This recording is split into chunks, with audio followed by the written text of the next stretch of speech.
Alors, dans cette vidéo, on va passer en revue le thème final pour que vous puissiez visualiser notre objectif et avoir une meilleure idée du travail à accomplir. Donc sur mon installation locale de WordPress, je vais dans l'administration et si je vais dans thème, vous voyez qu'ici j'ai le thème Voyager, le thème qui est activé, et quand on va dans Post, vous pouvez voir qu'on a plein de contenus test. Donc voilà le thème qu'on va construire ensemble.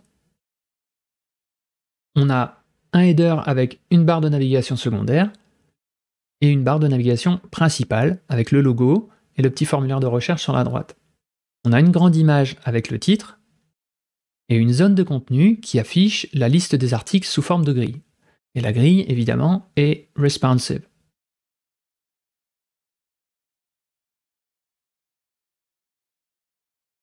On scrolle un petit peu et en bas, on a la pagination et une zone de widget, donc là avec 3 widgets, et une petite barre avec le texte de copyright et une zone de menu sur la droite. Donc ça, c'est la vue liste. Et sur la vue simple, si on clique sur Sample Post, on obtient ceci. Donc là, on a la zone de titre qui affiche le titre en bas à gauche avec la date de publication et la catégorie. Donc ça laisse beaucoup plus de place à l'image. Et on a la zone de contenu qui supporte les différents alignements de WordPress. Donc là, l'alignement grand. On a la zone de commentaires avec le petit formulaire qui va bien et la navigation entre les articles. Et on a toujours notre zone de widget et notre footer normal. Donc voilà, quelque chose d'assez simple. Quand on va dans l'outil de personnalisation de WordPress, vous pouvez voir que le thème supporte toutes les fonctionnalités de base attendues d'un thème WordPress. Donc on trouve tous les réglages habituels. Dans Site Identity, on peut aller modifier le logo. Hop, select. Voilà. On peut modifier le titre et c'est reflété instantanément. On peut afficher ou cacher le texte d'en-tête. Dans la section couleur, on peut modifier le texte, la couleur du texte d'en-tête, pardon. On peut modifier la couleur de background, comme ça. On peut modifier la couleur par défaut du texte de la zone de titre et la couleur du titre. Ces deux réglages-là ne sont pas natifs de WordPress. Ces deux-là le sont, mais pas ces deux-là.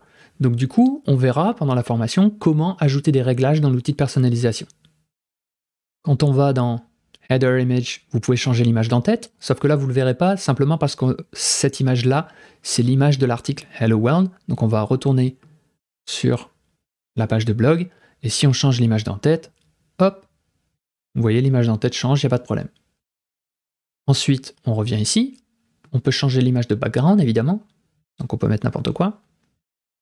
Hop, et elle apparaît derrière, donc ça fonctionne. On revient ici, dans les menus, donc là, on a tous les menus qui ont été enregistrés dans la base de données pour tester. Si je clique sur n'importe quel menu, on a 3 zones de menus, Primary, Top Bar et Footer. Donc Primary, c'est ce menu-là. Top Bar, c'est ce menu ici. Et Footer, c'est le menu qui est en bas à droite dans le footer. On a une seule zone de widget ici, dans le footer. Donc on peut changer l'image si vous voulez. Replace. On va mettre ça. Voilà. Et on dispose aussi d'une nouvelle section spécifique au thème. Donc on verra aussi pendant la formation comment ajouter des sections de réglage. Donc on peut cliquer ici, cliquer sur Header, et on a un réglage qui nous permet d'afficher ou non le formulaire dans la navbar. Donc, si je reviens dans ma navbar, ici, on peut cliquer, et quand on n'affiche pas le formulaire, le menu vient se caler à droite. Et pour le footer, on a un réglage pour le texte du copyright. Comme ça, si vous voulez utiliser ce thème, vous n'êtes pas obligé de me faire de la pub. Donc je vais quitter sans sauvegarder, et on va faire un petit tour sur l'interface d'édition. Donc je vais aller sur Sample Post, et on va aller éditer ce post. Edit Post. Donc sur l'éditeur, vous allez pouvoir voir qu'on a une intégration très simple avec l'éditeur, mais elle est relativement complète. On a accès aux couleurs du thème ici. Pareil pour le background.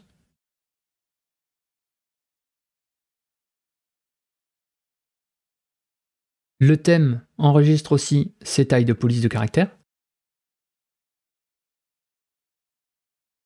Et le thème supporte les différents alignements. Full, qui fonctionne aussi. Voilà. Et ensuite, on peut ajouter d'autres blocs et vous verrez que la majorité des blocs ont leur style à eux aussi.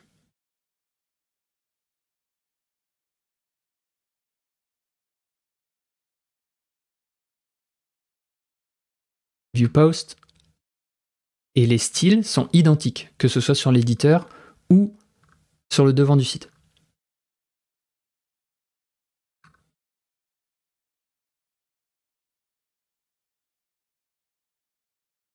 C'est donc un thème au style, aux fonctionnalités et à la structure assez simple, mais avec une bonne intégration à WordPress. Et c'est sur ce point-là qu'on va insister lors de la formation. Donc j'espère vraiment que le thème vous plaît, et dans la prochaine vidéo, on va passer en revue rapidement le prototype HTML-CSS sur lequel je me suis basé pour construire ce thème. À bientôt!